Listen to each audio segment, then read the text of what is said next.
They marched in the streets, spent months in jail, and went to war with a president. Women in America finally won their right to vote in 1920. By that time, women in Idaho had been casting ballots and winning seats for nearly a quarter of a century.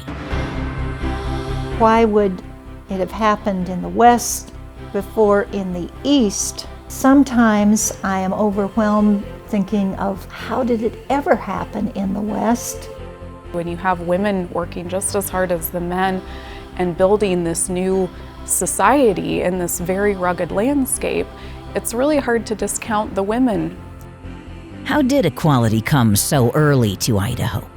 If you really want to make your territory, your state attractive, you provide equality regardless of sex, regardless of gender, and that includes the ballot. Do we really know the heroes behind the cause? Abigail Scott Duniway was probably one of the longest lasting suffrage activists in the country.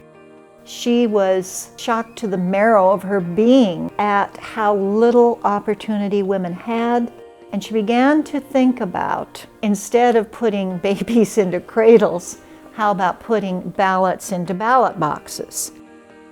I think this is the tip of the iceberg for finding out who Emma Edwards was, and so many of these descriptions about her are wrong.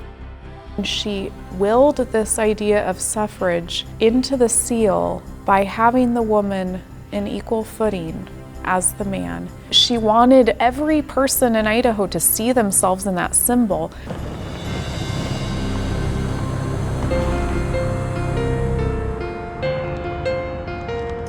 How will a new generation of women make their mark on Idaho?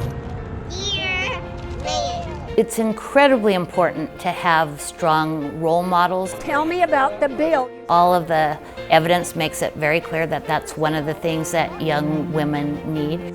Know your government, and then going to Girls' Day, and then one day you'll be in the legislature. I would love to. We're able to say to the rest of the world, this is what we are. Ahead of her time, woman suffrage in Idaho. Coming in 2020.